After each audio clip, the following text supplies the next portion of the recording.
friends, my name is Dr. Ganga. Today let us discuss autosomal dominant tubulointerstitial kidney disease. Now when you look at this name, it might seem unfamiliar and it is not given in textbook. That is the first thing. This entity is pretty recent in the sense I would tell 2 to 3 years old, and it is not mentioned in our textbook, or it is mentioned in a textbook in a different name. Okay, so but currently, a couple of questions are being asked from this topic, so that is why I have included this topic as a separate entity. Now, the contents of this topic is, first I'll deal with the introduction, then I'll tell the past nomenclature of this disease. That's when it's going to strike what it is. What is the classification of this disease? What is the pathogenesis? Now, the etiology of the kidney disease is not always firmly established. If you remember, in the class of interstitial diseases, I had told you, interstitial diseases generally don't have many symptoms. That is, patient does not have swelling of legs, patient does not have difficulty in breathing, urine output is maintained. So, patient comes to us very late once the kidneys are shrunken and creatinine is significantly elevated. So, in this situation, we cannot do biopsy. Unlike in glomerular disease, where as soon as glomerulus is involved, urine output is going to reduce and patient will present to us. So, in many situations, the diagnosis of the kidney disease is not established. And because of this, what can happen is some genetic causes may go unrecognized. Okay. So, there are non-glomerular causes of autosomal dominant diseases also, which are the genetic causes which generally go unrecognized, which can cause CKD. They present with progressive interstitial fibrosis and progression to ESRD. Now, previously, does it ring a bell? Previously, it was called as medullary cystic kidney diseases. It was called as MCKD. Okay, do not confuse this with medullary sponge kidney. Medullary sponge kidney was seen in the chapter of renal cystic diseases. We told that there is some pelviectasis, there is presence of kidney stones, there is presence of UTI. Renal function is mostly normal in medullary sponge kidney. Okay, remember, medullary sponge kidney, renal function is normal. What is a common tendency is when in the exam this is asked, if they ask it as medullary cystic kidney disease, we have a tendency to mistake it as MSK, because this is MCK and that is MSK. So, be extremely careful. One letter, one mark can change many ranks. So, be extremely careful what they read twice. If such a question comes, read twice whether they are asking about medullary sponge kidney or medullary cystic kidney diseases. Okay. So, this is medullary cystic kidney disease. That was a previous name. Okay. So, and it had two types, type 1 and type 2, which is MUS1 mutation and UMOD mutation. But then why was this changed to ADTKD? That is because cyst was not the pathognomic feature, that is, cyst may or may not be present, and also it is the fact that medulla is not a specific location for the cyst. Even if cysts were there, it was not just seen in medulla. So, this whole name of medullary cystic, the two words medulla and cyst both were not true. So, that is why this entity was changed and made to autosomal dominant tubulointerstitial kidney diseases. Now, these are the 5 important genes that causes autosomal dominant tubulointerstitial kidney disease. The first one is UMOD. Okay, so this table I have made for easy understanding. By the way, my reference is primer from Nature Reviews Nephrology. See, Nature Review is a important journal which gives review articles. That is, it is like chapters which is given in the journal. So, it had released a primer on autosomal dominant tubulointerstitial kidney disease, I think from September 2019 it is. So, that is where I have read and prepared this. If you want text to read upon this, you can definitely go download that and read. But for exam purposes, this whatever I am teaching would be more than sufficient. So, you can just go through this, right? So, affected gene is UMOD gene, and it is called as ADTKD UMOD. Okay, so the protein is uromodulin. Now, this expression is generally in the thick ascending limb and the distal collecting duct. Now, the function is it causes transport, that is transport of the electrolytes, all the sodium, potassium, chloride and everything, maintenance of blood pressure, it will help in urinary concentration, it will help against formation of kidney stones. Okay, so this is the function. The second one is MUS1 gene. The disease is called ADTKD MUS1. Protein is mucin. Okay. So mucin means what? Is mostly in the secretory epithelium. Where else will it be found? It will be found in the lungs, it will be found in the intestine, and of course in the kidney. So its function is protection of the mucosal barrier and immunomodulatory property. Third is HNF1 beta. HNF1 beta is also called as ADTKD HNF1 beta. HNF is nothing but hepatocyte nuclear factor. It is present in the kidneys, pancreas, liver, lung, intestine, urogenital tract. So once this is affected, all these organs are going to be affected.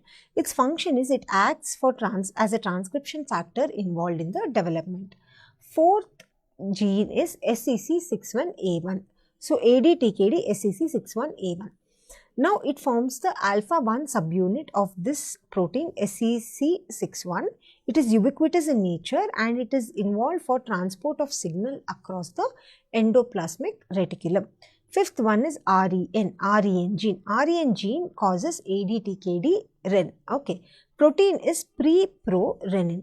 The expression is mostly in the juxtaglomerular apparatus. Okay, the function is it causes cleavage of angiotensinogen and it is useful in nephrogenesis. So this is the function. Cleavage of angiotensinogen is used for the formation of angiotensin. So that is involved in maintaining balance of blood pressure. It is also involved in nephrogenesis. Now, among all these things, the important one are UMOD, MUC1 and HNF beta. But you should also know the names of these. They can ask like all of the following cause ADTKD except. So, this can be the choices. So, you should also go through the names of the affected gene.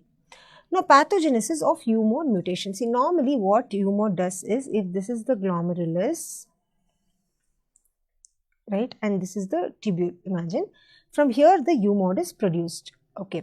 So, let me just draw a cell in the thick ascending limb. Here is the NK2CC, that is sodium potassium 2 chloride channel. And here is the ROMK channel, which is going to excrete the potassium. Here, the sodium potassium 2 chloride is going to enter, right. Then the base, at the basolateral end, it is going to go away by the sodium potassium ATPase channel, and here for chloride excretion there is a Barton channel, right. So this is the way in which it is going to function. UMOD or uromodulin is produced in these cells and it is secreted outside. Okay, so here it forms a functional configuration which will help in putting these channels into place. Okay, also it helps in urinary concentration because once this is absorbed only urinary concentration occurs. So now what is happening? Think that there is a unfolded protein response of the uromodulin. So uromodulin is produced in the gene, right? The UMOD gene produces uromodulin. From the nucleus, it comes out to the endoplasmic reticulum and then it is spilled out and then it comes out. So here there is an unfolded protein. So what happens? It undergoes apoptosis. Second effect is it can, once it enters the endoplasmic reticulum, it is not created well. Okay, so endoplasmic reticulum, it is not expelled well. So endoplasmic reticulum stress can happen, retention can happen, and ER expansion can happen. Because of all this, there can be destruction of the tubular cells. Autophagy can happen. So this is the pathogenesis. So if the UMOD is not produced, what is going to happen? The sodium potassium 2 chloride pump will not be acting, or the other pumps might not be active. And also it is important to note that urinary concentration system is going to be affected. Once the urinary concentration is going to be affected, patient is going to have polyuria. Polyuria means what? Patient will have dehydration. Dehydration means what? The kidney is going to overcompensate by increased absorption in proximal tubule. So what is one important entity that is excreted in the proximal tubule? That is uric acid. So increased reabsorption of uric acid is going to lead to hyperuricemia. Once hyperuricemia happens, there is reduced fractional excretion of uric acid. Okay. So this is the way reduced fractional excretion of uric acid leads to hyperuricemia. So this is the mechanism by which hyperuricemia occurs in UMOD mutation. So I hope the pathogenesis is clear. Next, coming to the REN mutation. See, REN is generally, it is in the, we read that it is in the distal tubule at the juxtaglomerular cells. It is released as preprorenin, which gets converted to prorenin, which gets converted to renin, which converts angiotensinogen to angiotensin 1. Angiotensin 1 is converted to angiotensin 2 by angiotensin converting enzyme. Angiotensin 2 is converted again to the inactive particles, that is angiotensin 1 to 7 by ACE2. Okay. So, this is important in nephron development, it is important in regulation of blood pressure, and it is important in erythropoietin production. So, these three are the functions of REN.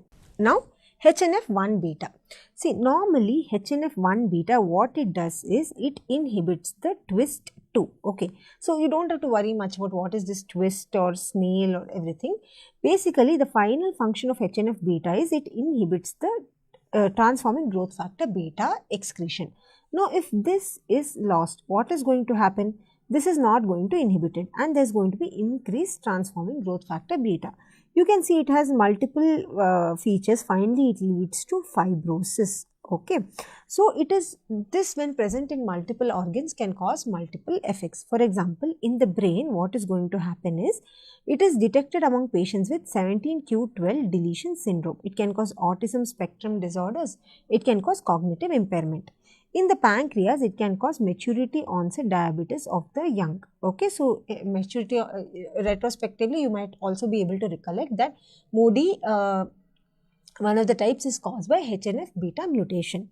Next is, it can cause pancreatic hypoplasia, that is hypoplasia of the body and tail of the pancreas with slightly atrophic head. Okay, and it also causes exocrine dysfunction, not just endocrine dysfunction, it can also cause exocrine dysfunction. It can cause genital tract malformation like bicornuate uterus or uterus didelphys, double vagina or vaginal aplasia. Okay, so till now brain was involved, pancreas, we also dealt with genital tract malformation. Liver, abnormal LFT can be there, or neonatal cholestasis. Kidney diseases can be there. Okay, so developmental defects can be there, like bilateral hyperechogenic kidneys can be there on prenatal ultrasound. Renal cysts can be there. Single kidney can be there. Renal hypoplasias are common. In the renal cyst, I hope you remember, there is an entity called GCKD, right? Glomerular cystic kidney disease, that occurs with HNF1 beta mutation. Others are horseshoe and duplex kidneys, collecting system abnormality, hydronephrosis, and renal dysplasia. It can also cause hypomagnesemia and hyperuricemia and gout. Okay, so basically, once the kidney is affected and the concentration defect comes, then there is going to be increased reabsorption of uric acid, leading to hyperuricemia. So basically, what you have to remember is HNF1 beta affects multiple system. Mutation causes multiple system involvement. Brain can happen, and also your pancreas, liver can get affected, kidneys can get affected, and the genitourinary system can get affected. So, all this can happen. Now, coming to the clinical features of this condition. First is, we have to ask whether there is any family history of kidney disease. Okay, so that we will generally ask. So, since it is autosomal dominant inheritance, it might be able to find significant family history. Then we should ask whether there is progressive loss of kidney function. See, the kidney function loss, whatever occurs, is not sudden. It is pretty progressive, as in it starts slowly and it is going to extend. Okay. Urinary sediment is going to be bland, as in there is going to be no cast, which is mostly RBC cast. Okay, RBC cast involvement will show us that glomerular involvement is there.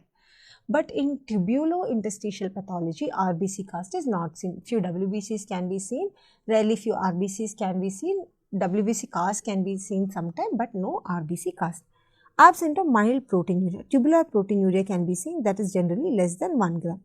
No severe hypertension, that we told that in tubulointerstitial diseases, what is going to happen is there is going to be enough urine output. The urine is not going to reduce, or the swelling of the legs is not going to occur. Similarly, since the volume is managed well and the sodium is lost from the body, there is no hypertension. Nocturia can occur because urinary concentrating capacity is lost. It is not that the urine is going to get concentrated by the activity of vasopressin on the tubules, because tubules are non-functional. And normal size kidney. So, these are all the clinical features of autosomal dominant tubulointerstitial kidney diseases. Now coming to the renal biopsy, it is going to show interstitial fibrosis, tubular atrophy. There is going to be thickening and lamination of the tubular basement membrane. Some dilatations of the tubule can be there. That is, some necrosis can happen and some dilatation of that area can happen. So, microcysts can form, but there is going to be negative immunofluorescence. That is, it is not an immune mediated phenomenon. There are no antibodies involved. And for complements and immunoglobulin. So, this is going to be the renal biopsy. Now coming to the subtypes, okay, this is another important table. So this table also, it would be good if you will be able to remember, because this covers almost everything important. See, first is ADTKD U mode. Okay, so we discussed U mode. What is it causing? It is causing the channels to go and sit in place in the distal tubule and the thick ascending limb, right? So, because of urinary concentration defect is that hyperuricemia can happen. That also we discussed. So, gout occurs as early as the teenage years. Enuresis and urine concentrating defects are seen. So, clinical features are clear. What are the laboratory features? Hyperuricemia due to low fractional excretion of uric acid. Okay, low urinary levels of uromodulin. Of course, that is the defect that is seen. Okay, so that will be seen. Pathological features are intracellular deposits of uromodulin can occur in the cells lining the thick ascending limb. If you remember the pathogenesis, I had told the misformed protein is going to get accumulated in the endoplasmic reticulum. So, intracellular deposits of this uromodulin will be seen in the cells lining the thick ascending limb. So, I hope your clinical features, lab features and the pathological features are clear. Next, coming to MUS1. MUS1 is the mucin secreting epithelium is lost. Its main feature is gout or hyperuricemia. So, it will cause intracellular deposits of MUS1 in the tal and also in the extrarenal tissue. Next is HNF1 beta. Presenting features, it can involve multiple organs. Frequent presentation is in childhood. Of course, it involves a multiple organ. It will present in childhood. Cacot is congenital anomaly of the kidney and urinary tract. Like I told, kidney aplasia can be there, dysplasias can be there, cysts can be there. So, it will present like that. In females, it will present with genital abnormalities, uterine abnormalities like bicornuate, didelphys, all those.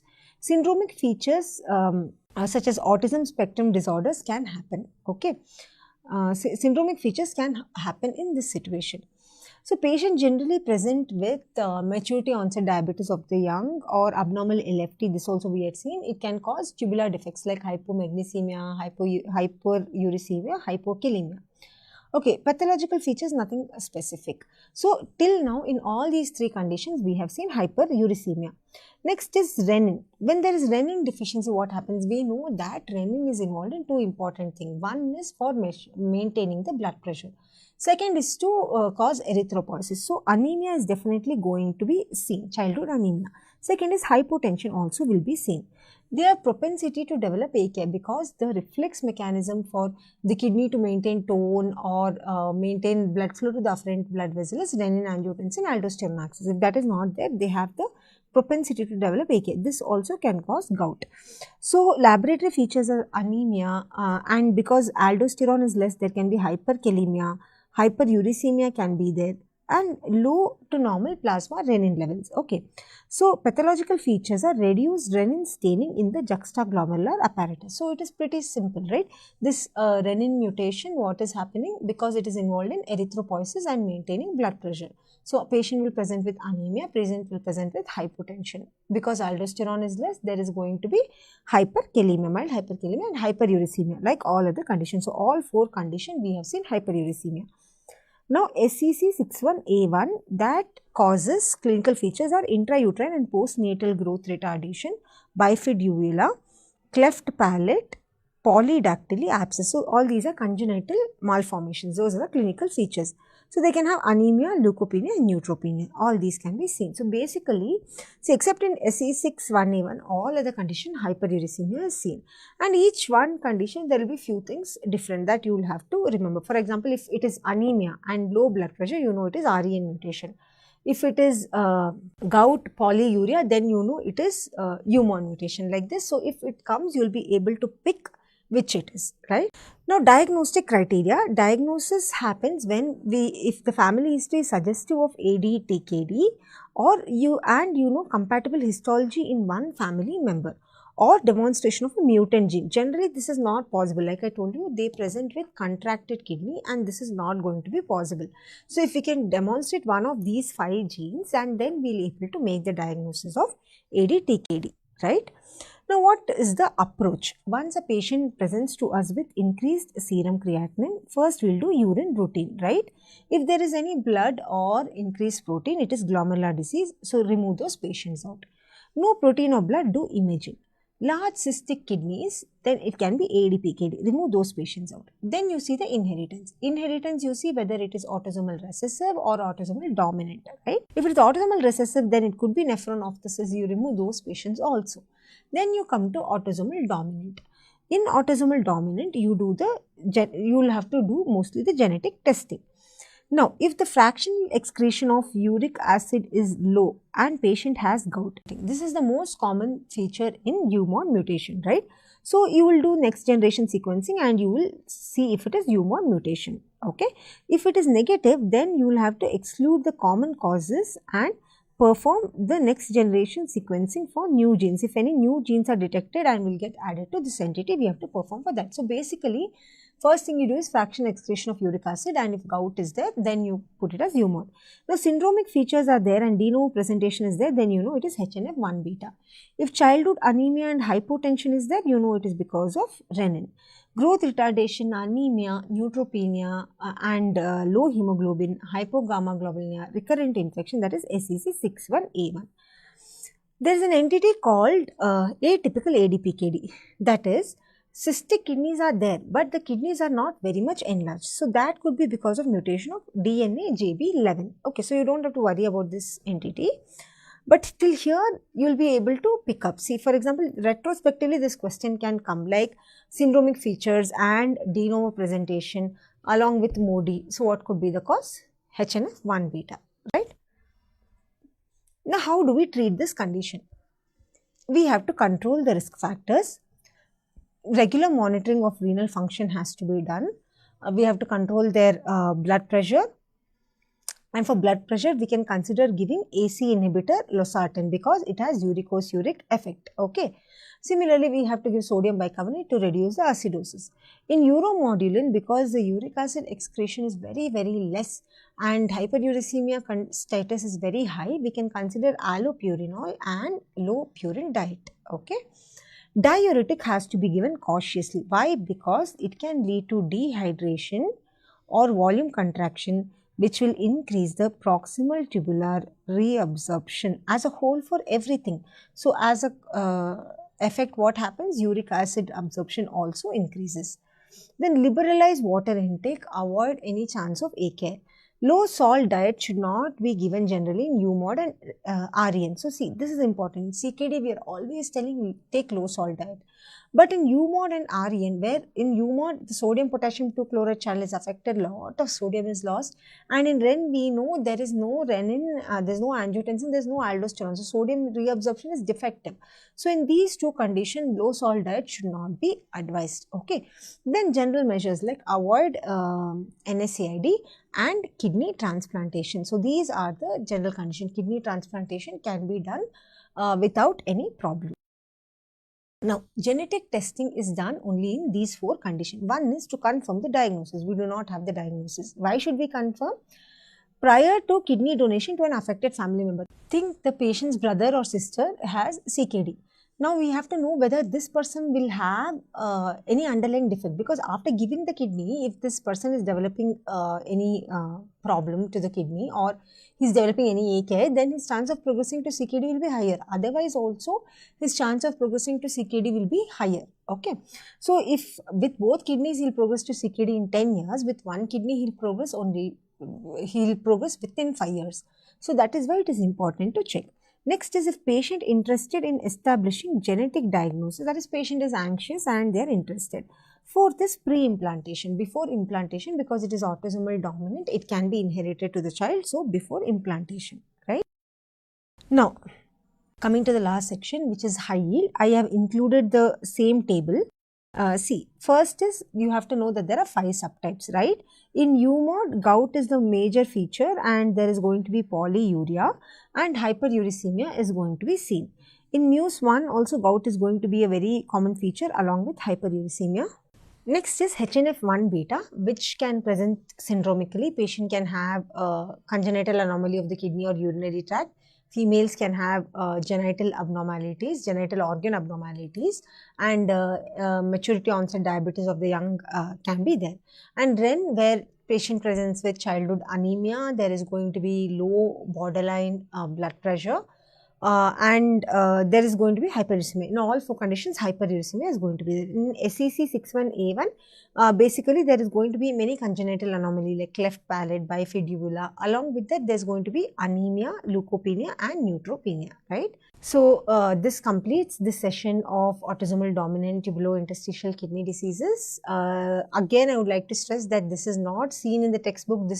There are few topics which will be asked, which is not seen conventionally in textbook, and this is one among that. So, go through these slides. This should be sufficient for you to get those couple of extra marks in the exam. Thank you, friends.